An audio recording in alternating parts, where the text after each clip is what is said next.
terrible problem. They are married but can never live together in Verona. Juliet is very upset, and her father, thinking what she is grieving for her cousin's death, gives her a cheering surprise. She is going to marry Paris in 3 days. Juliet, horrified, goes to the friar. He gives her a potion that will put her to sleep for 42 hours. Presumed dead, she will be carried to the Capulet tomb. Then the friar will rescue her and take her to the Mantua to be with banished Romeo, and live happily ever after. All goes according to plan, except that the friar sends a letter to Romeo that never arrives. Okay, can someone recap what the plan is? She's gonna fake They're gonna her root death. her. They're gonna fake her death, so then she doesn't have to marry, so then she can go sneak off with Bella again. Okay, but But then what happens is, like, when they send the letter Yeah. didn't really get sent to him, so now Romeo probably thinks she's dead. yes, Romeo does not receive the letter and mistakenly thinks Juliet is actually dead. Okay, last paragraph. Who wants it? Ira, you read a couple times. Someone who hasn't read? Call on Scott. Anyone? Scott. Okay, Ira, go ahead. Yeah. All Romeo hears is that his beloved wife is dead. He obtains a poison from an apothecary and goes to drink it at his dead wife's tomb. There he meets a grieving Paris whom he does not recognize and kills him in his desperation. Romeo then drinks down his poison and dies. Juliet wakens and finds her husband dead, and the F-man arrives and offers to take her to a convent since she no longer has a husband. But then the friar thinks he hears a noise and runs off. Thinking he will be blamed for the tragedy, Juliet tries to kiss the poison from Romeo's lips, then picks up his dagger and kills herself. Why? The prince and M-man and the Capulet parents come in and they all declare that since they are united in their grief, they will take a lesson from Romeo and Juliet and families will live in peace. And it would have to. Right. That is depressing. Okay. We should stop fighting. Whoa. Listen up, guys. For everyone's attention. In the trailer, they said that this was the greatest love story ever told. Do you agree or disagree? Raise your hand. I disagree. Agree. Raise your hand and I'll call on you. They died yeah. for it. No? Okay. Go ahead. Me? Yes. I agree because since he thought that she died, he killed himself just so she could be with her like in the afterlife or whatever they believed in. And then once she found out that he died, like actually died, then she actually killed herself just to live with him. So you think it is love? Yeah. Okay. What if they won Yeah, what if you take this? Oh, Yeah. let's listen to Joe. Go ahead. They met like 2 days ago, married the second day. This is true. There was no way this relationship would have been stable in the long run. Yeah, Joe. Hey, listen. Oh wait. Joe has brought up a really good point. This entire play takes place, Romeo and Juliet know each other for 3 days. So with the intro, it's 4 days. And guys, how old do you think Romeo and Juliet 21, are? 18, 16. 21, 16, 13, 16. I know Juliet. that. They're actually around their teens. I thought it was 18 and 19. 4 and 8. Juliet There's a big gap. is not yet 14. Oh my. Romeo, if you don't get a specific age, people generally think he was probably between 16 and 20. So a few years older. So they are very young. It happens over the course of a few days, and 6 people die. Do we still think it's the greatest? Yes, it is. Something to think about. Okay? It's just So this is what we think love is. Oh dear.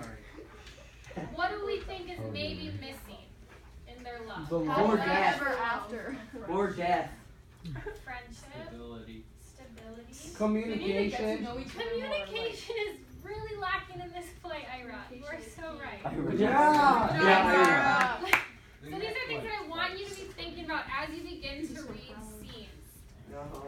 So, if they are in love, what flaws, what mistakes are made throughout the course of this story? They didn't wait Lie. 2 days.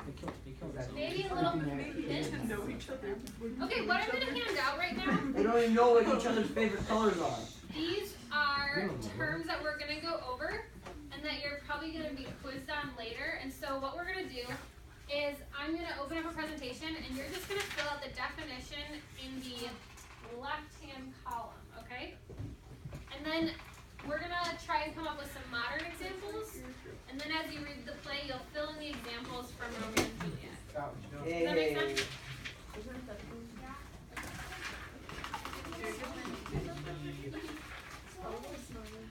What?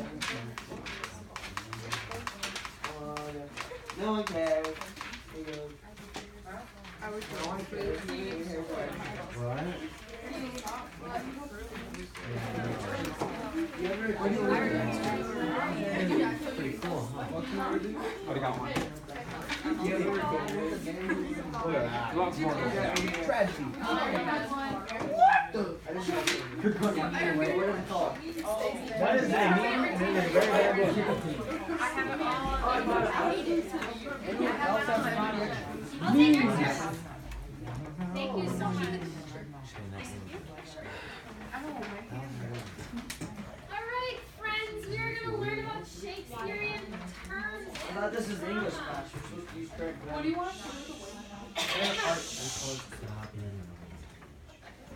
As you begin to read Shakespeare, you may feel like this frustrated man. He says, Shakespeare, why don't know talk normally?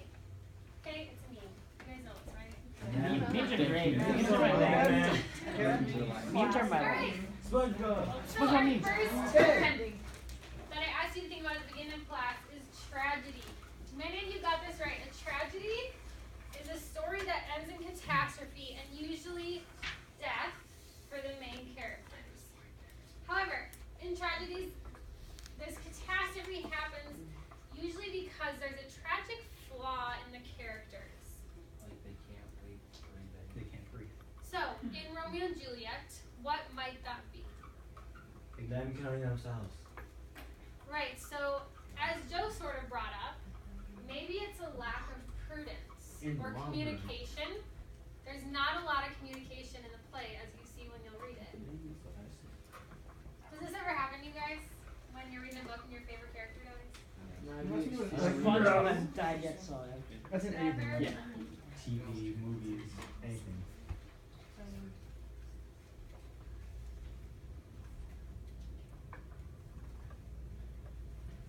Does everyone have the definition? Yep, so the right side, you're going to fill out with Romeo and Juliet later. So for now, just write the definition in the column under terms. Do we have to write the usually part in the terms as well?